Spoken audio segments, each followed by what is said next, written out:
Girl star Lena Dunham is opening up in an interview with Harper's Bazaar about having often been the internet's, quote, whipping girl. She says every piece of true pain I've experienced as an adult, with the exception of death in the family and breakups, has come from it. But she also goes on to say celebrities can complain all they want about how cruel Twitter is, but we signed up for it.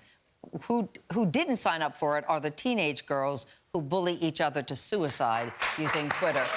So she hates reading the stuff about her, but she realized being in the public eye, it comes with the territory. You gotta take it, is what she's saying. I think it's refreshing to hear a celebrity take responsibility for that, because oftentimes they're like, don't talk about me, and they don't want to see the negative press. But she's saying, you know what? I signed up for this life. I'm a public figure. I'm a celebrity. And by the way, she puts a lot out into the public eye. So I think it's refreshing to hear that, and I think she's right. It brings up a really good point. These girls are, you know, some of these girls are committing suicide because of what they're reading on social media, so she's bringing awareness to something. It'd be so hard now. Go ahead. I was just going to say, do you guys read about yourselves on social media? You know, yes and no. I mean, my mom always told me, just don't pay attention to the white noise, because it only feeds into you. You get upset with anything. And here, people live behind a keyboard and a computer screen, and it's a different world. I said, what happened to the days of confronting someone? When you actually have to speak to someone. Because they're chickens, no, they're cowards. It's chickens. When you actually had to go up to someone and say something or say how you really feel, no one does that anymore. And well, it doesn't matter how thick of a skin you have, it's always going to burn. Absolutely. So I don't read any of the comments anymore. Sometimes, like when you're tweeting out and then you'll see, you know, people reply immediately, you get to catch those. But yeah, I mean, you can't, and you're the worst at that. Do you lie? Stop. No, Yamanika. I need to be loved. Yeah, but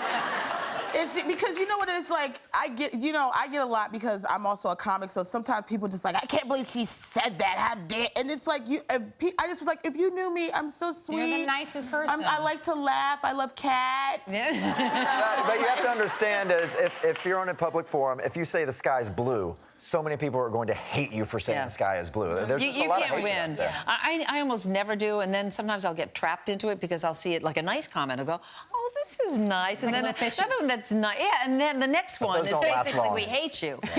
So it's I find it doesn't do any good. No. So don't read about yourselves, right? Just live your life. Too much time on their hands. Exactly. Too much time. All right, Yamanika. You got some issue with your roommates, right? You got 3 roommates and there's trouble brewing? Oh my God, you're doing this on national TV. I know. Well, What's going on? We had a meeting this week, and we get breaking up. I think the group is over. Why? I live with 3 wonderful women. I love them, but you know they're young and they want to live their life. I just feel like I'm a den mother now. Like I'm living in a dorm, and I'm telling them like I don't want men in the house unless you've known them for at least 2 years. I have to meet 2 years. What? 2 years.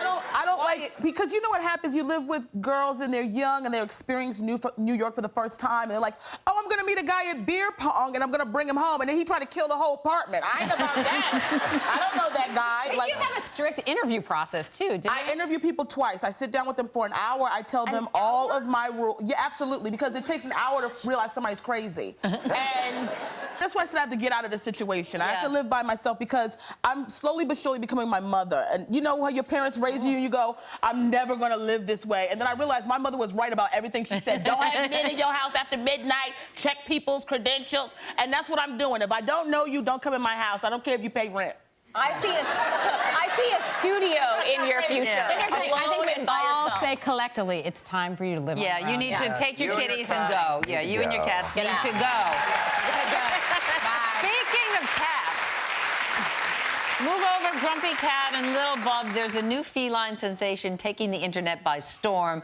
Please meet Mr. Magoo. Look at this cat. I love him. He's a Canadian kitty, has over 27,000 followers. Oh my gosh. Wow. He has a misaligned jaw, so that causes his little his tongue to stick out permanently. So he has to have very soft food. But I just think he's got I'm a sucker for all these. You know, there's Tuna the dog, there's Jiggy, there's all these amazing animals, but this now has my heart. Yeah, it's this cat like is a stuffed amazing. cat to me, like a dead stuffed cat, and they like prop him up in different poses. He's always surprised. I'm looking at Yamanika, and she's starting to get a little jealous because I want him. Forbes magazine doesn't have 27,000 followers. Forbes don't have one because he doesn't know how to.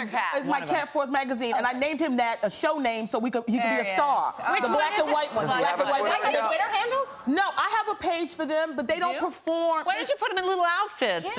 Because I've knitted so many sweaters for them. That's why I was looking at that cat like, how did they get him in a sweatsuit? I want them in a sweatsuit.